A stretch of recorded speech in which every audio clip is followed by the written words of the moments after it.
কপাল ফুলিল বুজিছ মনোজয়, তোৰ লগতে মোৰো কপাল ফুলিল। ৰজা ধৃতৰাষ্ট্ৰই তোক দিগ্বিজয়লৈ নিব। সেই ৰজাৰো কিন্তু কম ভাগ্য নহয়। জন্মসূত্ৰে পোৱা চকু দুটা ঘপককৈ পাই গ'ল। বল মনোজয় বল।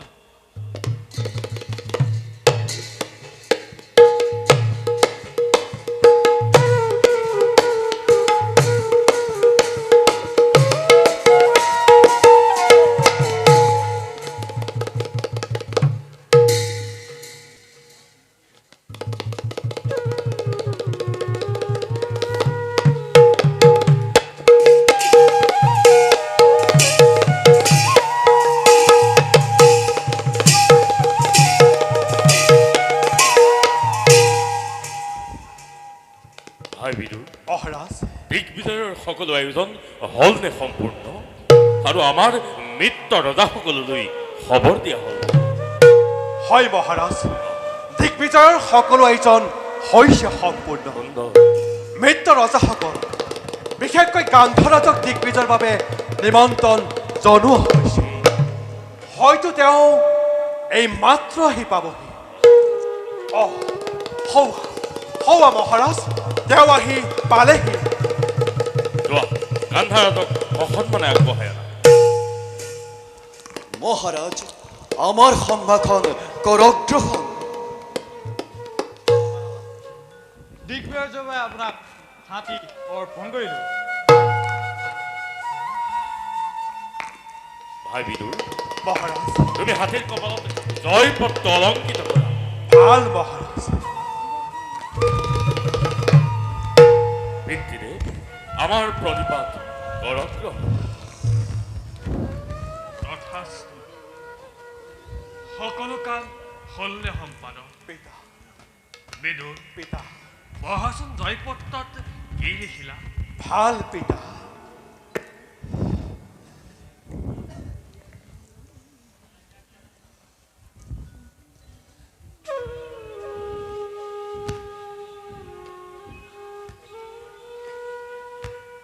বিজয় পত্ৰ, ব্যাসপুত্ৰ প্ৰবল প্ৰতাপে ধৃতৰাষ্ট্ৰই দিগ্বিজয়ৰ বাবে ভাতৃ বিদুৰ আৰু গান্ধাৰ প্ৰমুখ্যে মিত্ৰসকললৈ যাত্ৰা আৰম্ভ কৰিছে। যদি কোনোজন ৰজাই বাধা প্ৰদান কৰে, তেন্তে তেওঁ নিজ শক্তি সামৰ্থ্যৰে ধৃতৰাষ্ট্ৰৰ লগত যুদ্ধ দিব লাগিব। সুন্দৰ, পিতা অতি সুন্দৰ। পিতা বিদুৰ, এতিয়া বিজয় পত্ৰ হস্তীৰ কপালত অলংকিত কৰা। ভাল পিতা। জয় মহাৰাজ ধৃতৰাষ্ট্ৰৰ, জয় মহাৰাজ ধৃতৰাষ্ট্ৰৰ, জয় মহা বীৰগণৰ। নাৰে দিবি জয় হেতু স্বালে ব্যাঘ্ৰানন্দ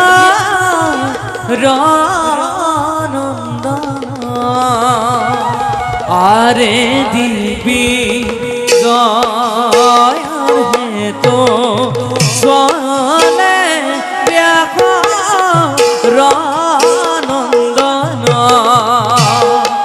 আরে সঙ্গে সরে তার ভাতৃ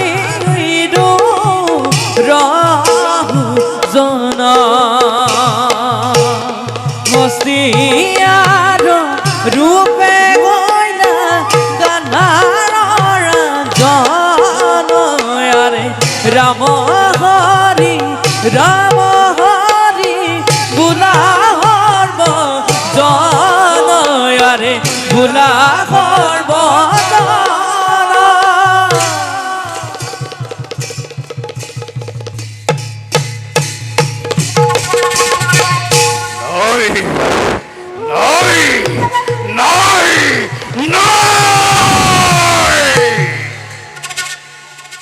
হাজার জনে রেখে লক্ষজন ব্রাহ্মণর হীর কাটিময় যজ্ঞ করিল।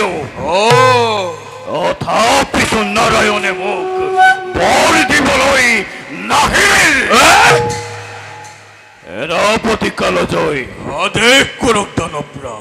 এইবাৰে দেৱতাক বলি দিয়াৰ ব্যৱস্থা কৰা হওক বলা দেৱলোক জয় কৰি ইন্দ্ৰাদি দেৱতাগণক বলি দি চাও নাৰায়ণে মোক অমৰত্ব দিবলৈ আহে নে নাহে দানৱৰাজ কালজয় আপুনি স্বৰ্গলৈ যোৱা শুনিলে সেই ভয়াতুৰ দেৱতাই নাৰায়ণ বা শিৱৰ আশ্ৰয় ল'ব কিন্তু ব্ৰহ্মা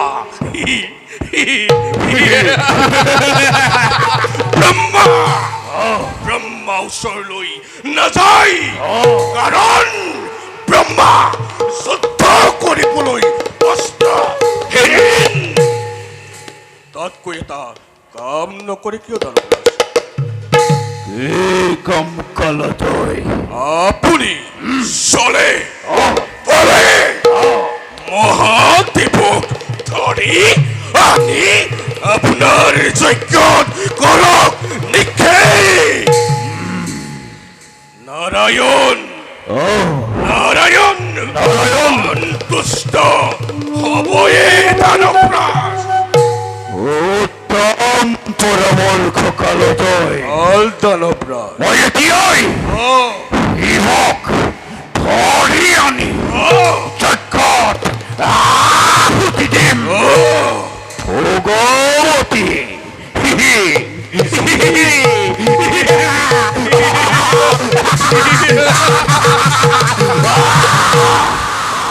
ভগৱতী নদী যেতিয়া ঈশ্বৰৰ ৰক্তেৰে ৰঞ্জিত হ'ব তেতিয়া চাম নাৰায়ণে মোক অমৰত্ব দিবলৈ আহে নে নাহে অমৰত্ব দিবলৈ আহে নে নাহে অমৰত্ব অমৰত্ব অমৰত্ব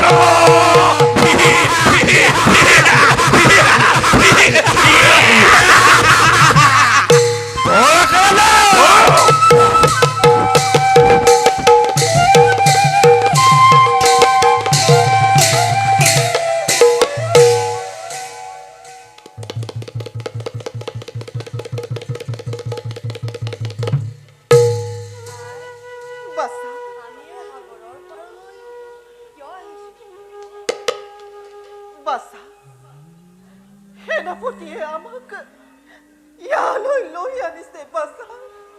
সেনাপতি আমাক ইয়ালৈ কিয় আনিছে আৰু আই কান্দিছে কিয়? মহাৰাজে তোমালোকক ইয়ালৈ আনিবলৈ কৈছে। পিতাই কৈছে তেন্তে আই কান্দিছে কিয়? আই বাছা তুমি কান্দিছা কিয়? বাছা পিতাৰাই আমাক ইয়ালৈ বধ কৰিবলৈ পঠাইছে। নহয় আই পিতাই সেই কাম কেতিয়াও কৰিব নোৱাৰে। হয়নে সেনাপতি? এই কথা সঁচানে? সঁচা কিন্তু কিয়? মোক পিতাৰ ওচৰলৈ যাবলৈ দিয়ক সেনাপতি। যোৱাৰ কোনো প্ৰয়োজন নাই। তুমি নপুংসক হোৱাৰ কাৰণে ৰাজ্যত যত মানে অশান্তি হৈছে আৰু সেয়ে ৰজাই তোমাক হত্যা কৰিবলৈ আদেশ দিছে। আৰু আৰু মোৰ আই তোমাক জন্ম দিয়াৰ বাবে তোমাৰ আয়ু সমানেই দুখী। মই নপুংস কলো এয়া মোৰ দুৰ্ভাগ্য। ইয়াত পুৰাই কি দুখ হ'ব? সেনাপতি মোক মাৰিলে যদি আমাৰ ৰাজ্যখন ভালে থাকে তেন্তে মোক মাৰক সেনাপতি। কিন্তু মোৰ আইক নামাৰিব। মই আপোনাৰ চৰণত ধৰিছো। নাই নাই মই তেনে কোনো কাৰ্য কৰিব নোৱাৰো। ৰজাৰ আদেশ অমান্য কৰিলে ৰজাই মোকো হত্যা কৰিব। নালাগে নালাগে সেনাপতি মোক জীয়াই ৰাখিব নালাগে। মোৰ বাছাক হত্যা কৰাৰ পাছত মই এনেও জীয়াই নাথাকো। বাছা বাছা তেন্তে মই এবাৰ পিতাক চাই আহো। মই যে পিতাক জীৱনত আৰু কাহানিও দেখা নাপাওঁ আই নালাগে মোৰ শুন আই যি ৰজাই ৰাজ্যৰ বাবে বিনা দুখতে নিজ ভাৰ্য আৰু পুত্ৰক বধ কৰিব পাৰে সেই ৰজাক তই পিতৃ বুলি নকবি বাছা পিতৃ বুলি নকবি নহয় আই বাছা তেনেকৈ নকবা পিতা মোৰ পিতা হ'লেও ৰজাই ৰাজ্যৰ কথা ভাবিবই লাগিব আই হাই বিধাতা তুমি মোৰ কপালতি আঁকি লিখিলা আই কিয় ইমান জ্ঞানী মোৰ শুনক তুমি বিকলাংগ কৰি জন্ম দিলা আই বাছা আই শেষবাৰৰ বাবে তোক মই আই কথা খাব দিলোঁ আই সেনাপতি মোৰ এটা অনুৰোধ ৰাখিবনে কওক প্ৰথমে তুমি মোক হত্যা কৰা আই তাৰ পাছত তুমি মোৰ বাচ্চাক হত্যা আই কৰিবা আই মই মাতৃ হৈ তাৰ মৃত্যু আই চাব নোৱাৰো সেনাপতি মই মাতৃ হৈ ইয়াৰ আই মৃত্যু চাব নোৱাৰো নহয় মোক আগতে মাৰক সেনাপতি বুঢ়াইক নেমাৰিব নহয় নহয় নাই! আই মোৰ কাৰ্যত আৰু বাধা নিদিব মই আজি ৰাজধানী মই মোৰ কৰ্তব্য পালন কৰিবই লাগিব আই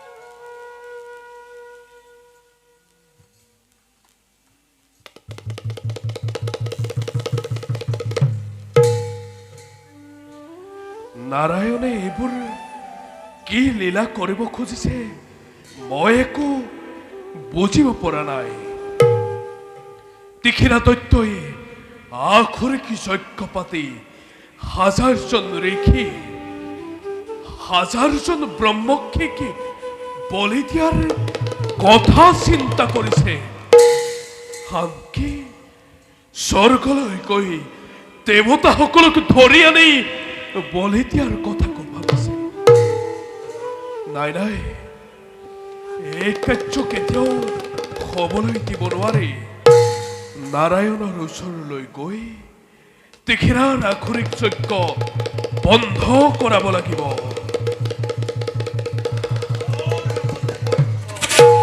ব্যৱস্থা কৰিম ভোলানা দানৱৰাজ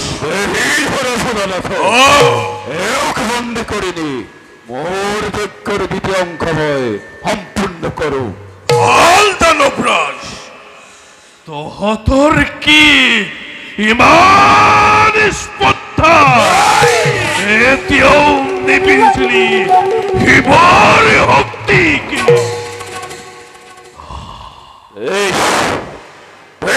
মহাদেৱ অৰাষ্ট নকৰে পলম বাৰু কেনেকৈ ব্যৰ্থ কৰ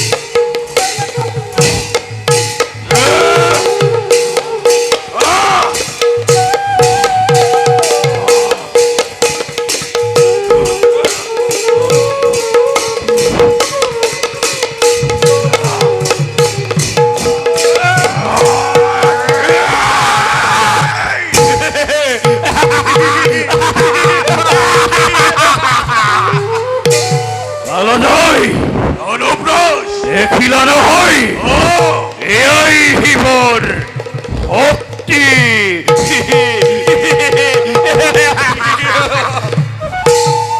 আলোদয় অনব্রস বলা ওরার যজ্ঞ আরম্ভ করবই অনব্রস এবার কাক বলি দিয়ার ব্যবস্থা করেছে নিজক নিশক ও কালোদয় নিজক মই যজ্ঞত বহিম ও তুমি প্রথমতে মোর শৰীৰৰ পৰা এটুকুৰা মঙহ কাটি মোৰ হাতত দিবা অনব্ৰস আৰু সেই মঙহে মই যজ্ঞত আহুতি দি নাৰায়ণক পুষ্ট কৰিম অনব্ৰস কোৱা এই যজ্ঞ কৰতে আপনাৰ সাথে মিত্ৰ হয় অসম্ভৱ কালজয় অনব্ৰস মোৰ মৃত্যু হ'ব নোৱাৰে মই এটা শিৰেৰে নাৰায়ণকো ধৰি আনি জ্বলন্ত গণিত কৰিম নিক্ষেপ এতিয়া বলে কালজয় অনব্ৰস বিলম্বৰ নাই প্ৰয়োজন ওলা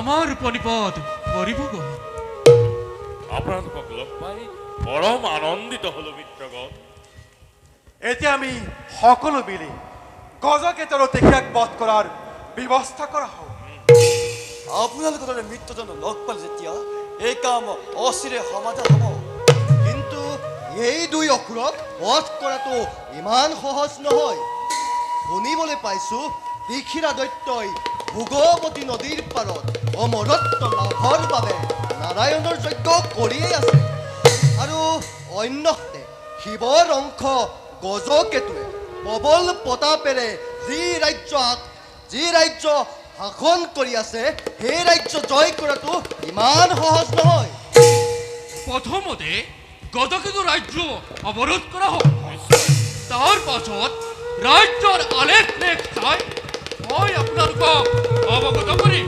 উপযুক্ত কথা বিজয় হস্তিলৈ মই আগবাঢ়ি যাম মোৰ সহায়ৰ বাবে সৰ্বগছ মোৰ লগত থাকিব তেন্তে কৰা হবে জয়ধ্বনি মেদিনী কপাই জয় মহাৰাজ ধৃতৰাষ্ট্ৰৰ জয় জয় মহাৰাজ ধৃতৰাষ্ট্ৰৰ জয় জয় মহামহাবীৰগণৰ জয় জয় জয়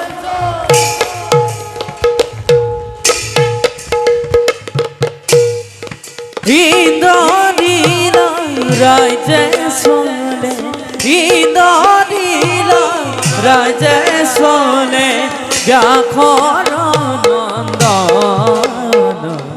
ব্যাঘর নন্দন হস্তিয়ার হাতে দিয়া হস্তিয়ার হাতে দিয়া হস্তি বিতুপন হস্তি বিতুপন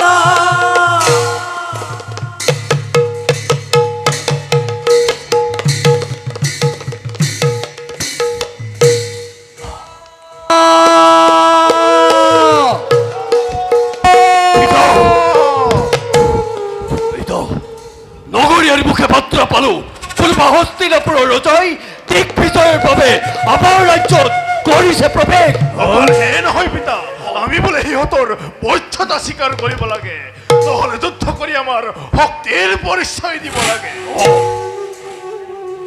কি কি পিত ইমান স্পৰ্ধা অ পিত বিনা অনুমতিত প্ৰৱেশ কৰি এই ইন্দ্ৰলীল ৰাজ্যত যুদ্ধৰ কৰে আহ্বান এতিয়াও নিচিনিলি গজকেতু কোন সেনাপতি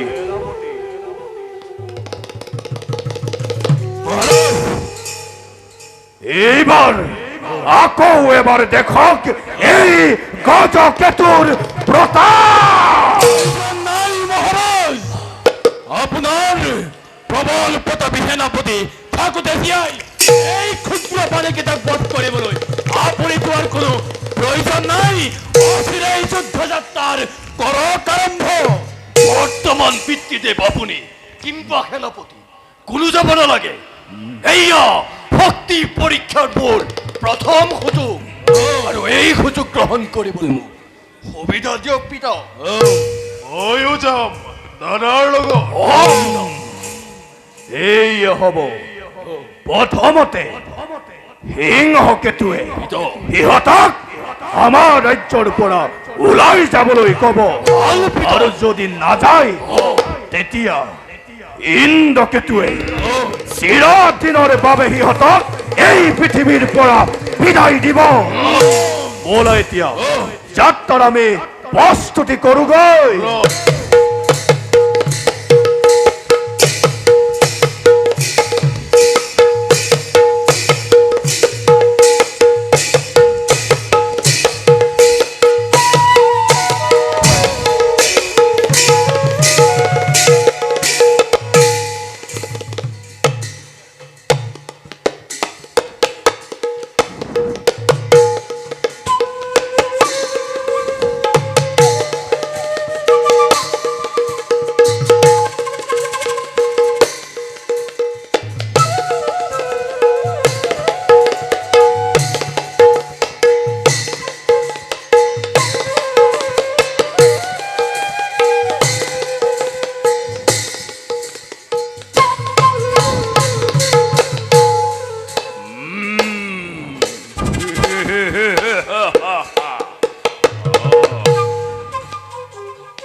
ওম নাৰায়ণে নমো নমঃ। সেনাপতি কালজয় দানৱৰাজ এই অস্ত্ৰ লোৱা আৰু মোৰ শৰীৰৰ পৰা এটুকুৰা মঙহ কাটি মোৰ হাতত দিয়া। ভাল দানৱৰাজ। লোৱা।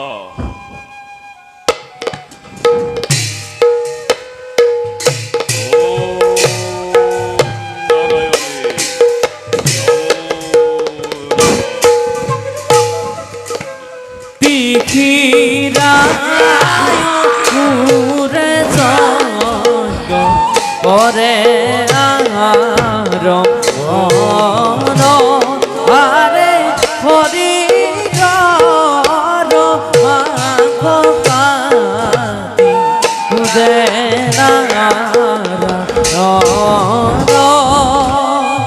দেখা দে হর বজন জয় আরে রাম হরি রাম হরি ভুলারি ওম নারায়ণে নমো নমঃ।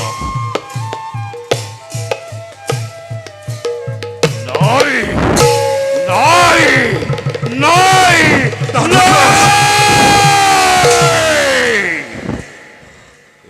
এতিয়াও নাৰায়ণে মোক বৰ দিবলৈ নাহিল।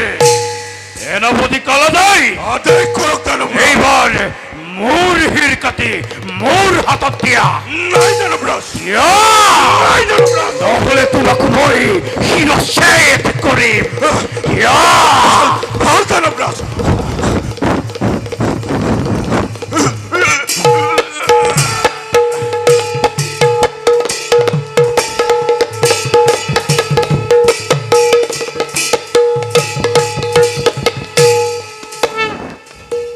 শান্ত হতে হেৰা প্ৰভু প্ৰভু প্ৰভু এই দেখৰ প্ৰণিপাত গ্ৰহণ কৰা প্ৰভু। কথা দেখি না আমি তোমাৰ তপস্যাত সন্তুষ্ট হইছো। প্ৰভু কোৱা কি বৰ লাগে তোমাক? প্ৰভু ইমনেই যদি কৰুণা মোৰ প্ৰতি তেন্তে মোক অমৰত্বৰ প্ৰদান কৰা প্ৰভু।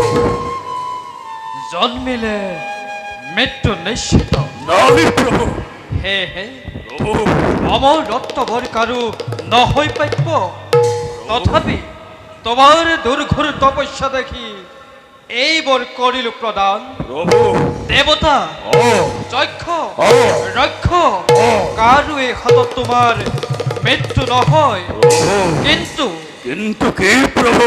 কোনো অবিবাহিত পুৰুষে যদি অ হাতে নাগ ৰক্ষা ধনু লৈ তোমাৰ সবে যুদ্ধ কৰে অ তেন্তে তোমাৰ মৃত্যু নিশ্চিত। প্ৰভু এতিয়া যোৱা পাতালপুৰীত নাগ দত্তপুৰী নিৰ্মাণ কৰি সুখেৰে বাস কৰাগৈ। বল প্ৰভু।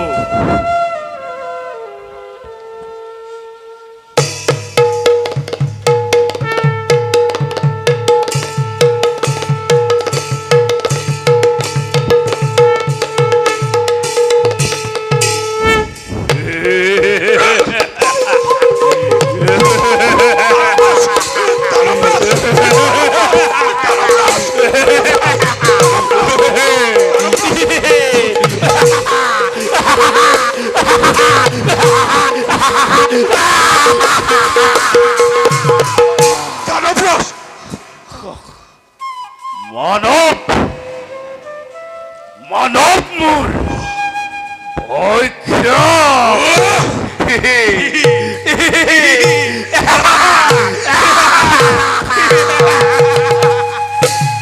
কলদৈ আজিৰ পৰা মই অমৰ অমৰ অমৰ অমৰ অমৰ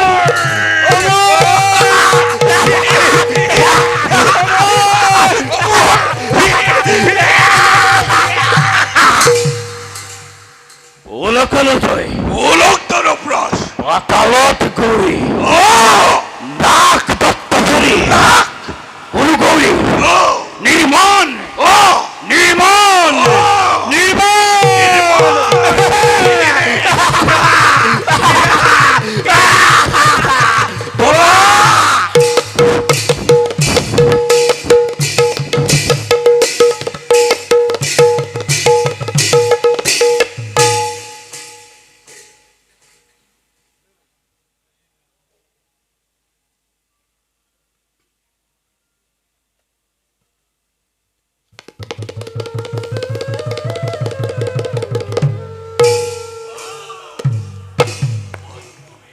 অবিবেচক হস্তি ৰক্ষক ৰাজনীতিৰ সামান্যতম জ্ঞান নাইনে তোমাৰ?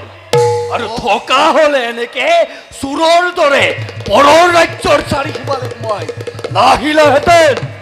অসুৰৰ পৰা ৰাজনীতি জ্ঞান ল'বলৈ অহা নাই। এই, অৰস্ত নকৰি পলম। বেছ তেন্তে সেয়ে হওক।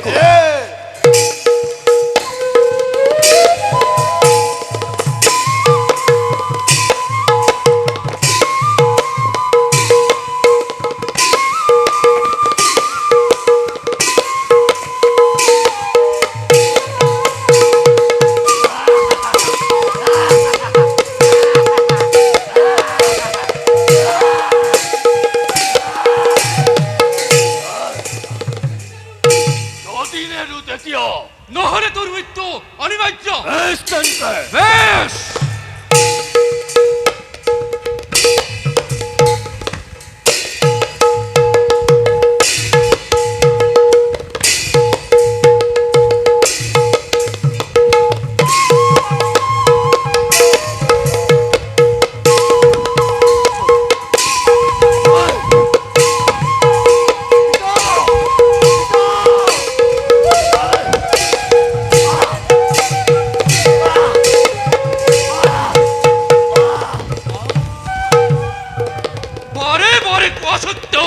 মোৰ উপদেশ নামানিলি।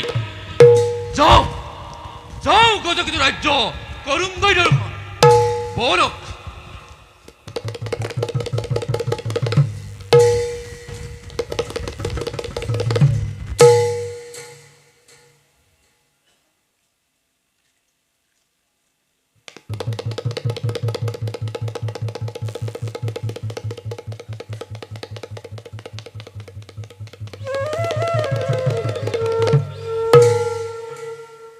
বিদুৰ আৰু সুকৰ্ণ তোমালোক আগবাঢ়ি যোৱা গান্ধাৰ ৰাজাৰ স্বৰ্গপদৰ কোনো বতৰাই পোৱা নাই।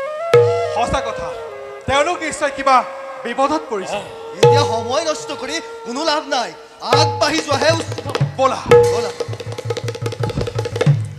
আগবাঢ়ি যোৱাৰ কোনো প্ৰয়োজন নাই আমি নিজেই আহিছো কোন তোমালোক যাৰ তোমালোকে অত্যাচাৰ কৰিছা আৰম্ভ যাৰ জ্যেষ্ঠ পুত্ৰক বনৰ বান্দৰৰ হতুৱাই নিৰ্মমভাৱে হত্যা কৰাইছা এই মহাপ্ৰতাপী গজকেতুৰ কনিষ্ঠ পুত্ৰ মই ইন্দ্ৰকেতু আমাৰে সেনাপতি কনক পংকজ এতিয়াও সময় আছে ধৃতৰাষ্ট্ৰ মহাৰাজক সম্ভাষণ জনাই নিশ্চিত মৃত্যুৰ পৰা হাত সৰাৰ ব্যৱস্থা কৰা আৰু শুনা ভিক্ষাৰ জুলি লৈ গজকেতুৰ ওচৰত পাণ ভিক্ষা খুজিলে গজকেতুৱে হয়তো নিশ্চয় তোমালোকক পাণ ভিক্ষা প্ৰদান কৰিব সিহঁতৰ লগত তৰ্ক কৰি কোনো লাভ নাই এই দুৰ্মতিক পঠাও আমি আমাৰ নগৰে সেনাপতি তুৰন্তে আক্ৰমণ কৰা এই পাখণ্ড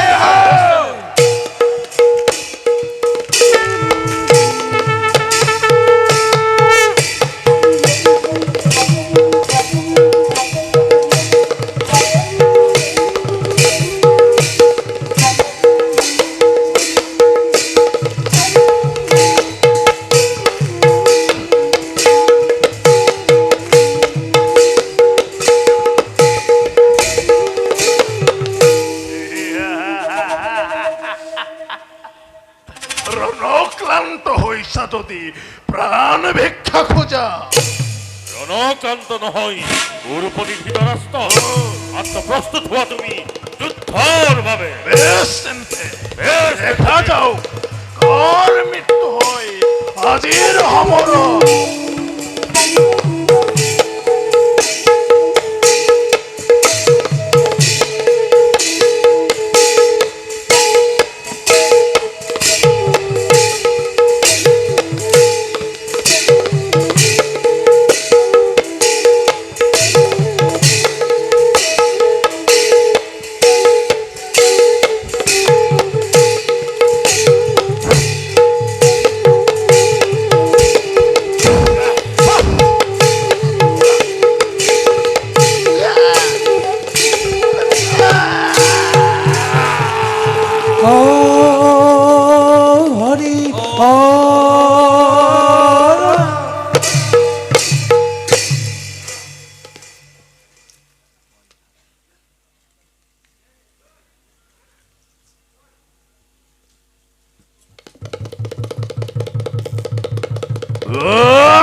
পাখণ্ড ধৃতৰাষ্ট্ৰ বিনা বিচাৰে মোৰ ৰাজ্যত কৰিছে প্ৰৱেশ তাৰ আজি লক্ষ্য নহব মোৰ হাতত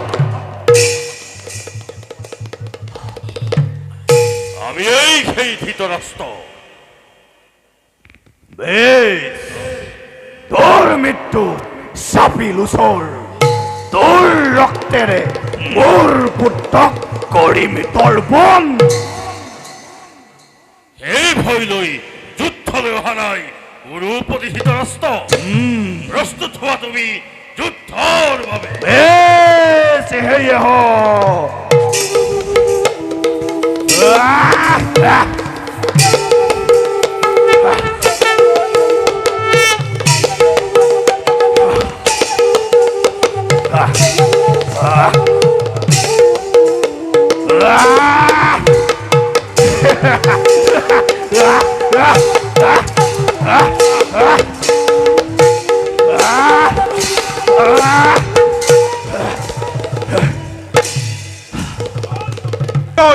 সম্পূৰ্ণ হব গজকেতু তোৰ কাল তোৰ সন্মুখত কাল কোন কাৰ কাল সেয়া সময়ে কৰিব বিচাৰ মাত্ৰ এই যুদ্ধটোই নকৰি পলম লাগি ৰহ মোৰ দেখা অতি ভয়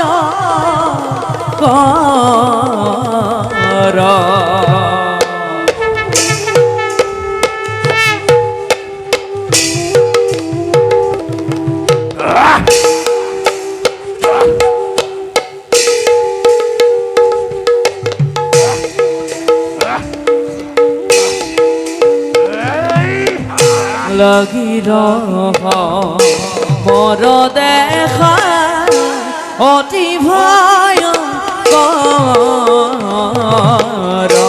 যুদ্ধ ভৰে বসুমতীয়ে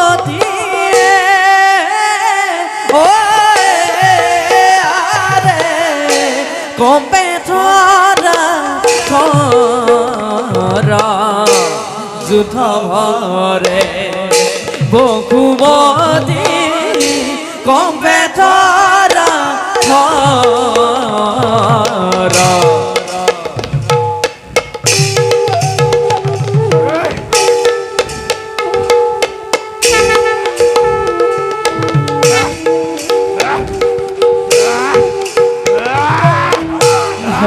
ঘাতে গজকে তু ভূমিত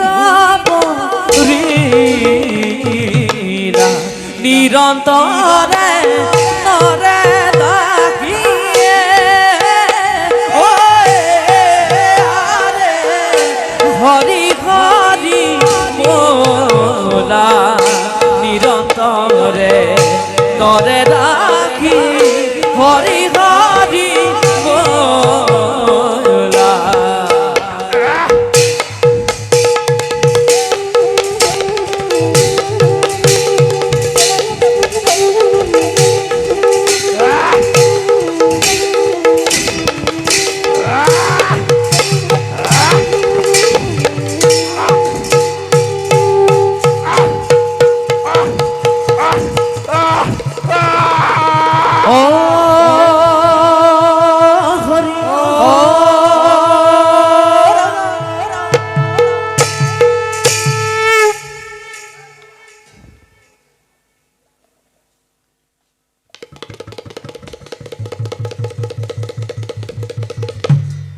ব'লা এতিয়া আমি সকলো যাত্ৰা কৰোঁ তীখিৰকে বধ কৰিবৰ বাবে ব'লো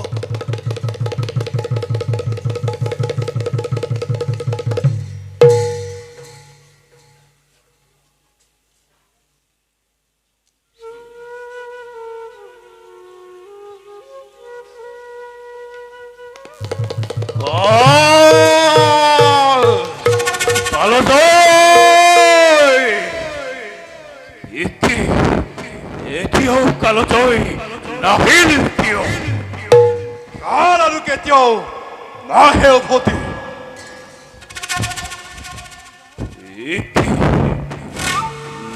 নাগ ৰক্ষা ধনু তাৰ মানে মোৰ মৃত্যু এই হ'ল সন্মুখতে মৃত্যুক দেখি তই সচকিত হৈছ মোৰ মৃত্যু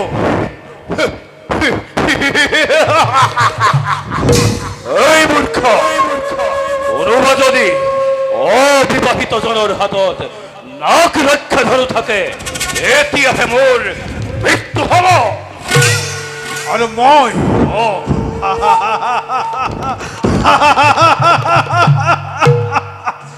মই তোৰ জীৱনতে মই কৰিম বিনাশ তেন্তে অৱস্থ নকৰি তাতেহে হওক নীলগিৰলা গিৰণ অতি ভয়ংকৰ অতি ভয়ংকৰ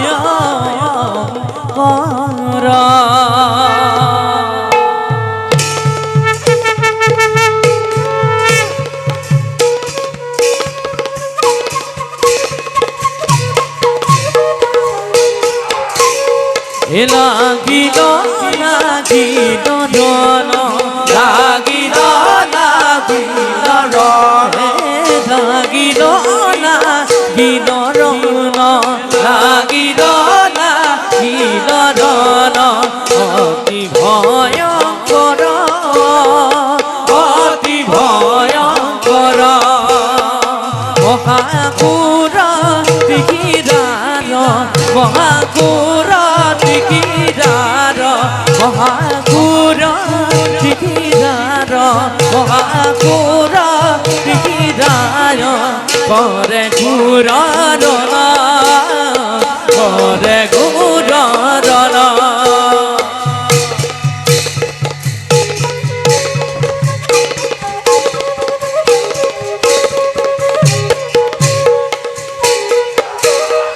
দেখা দেখা দেখা দেখা দেখা দেখা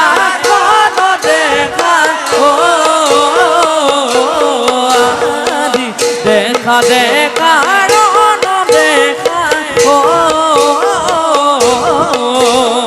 দেখা দেখা দেখা দেখা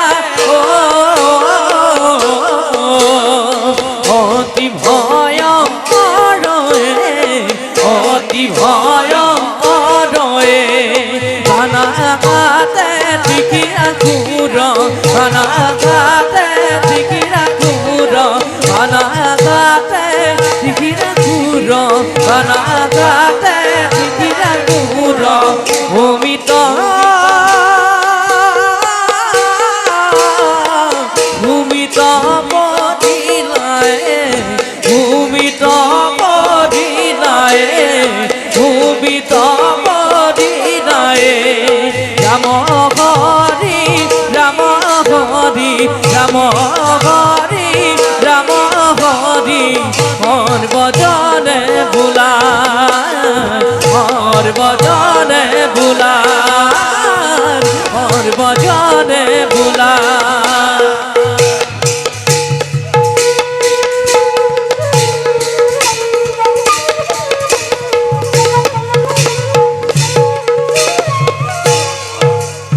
ও হরি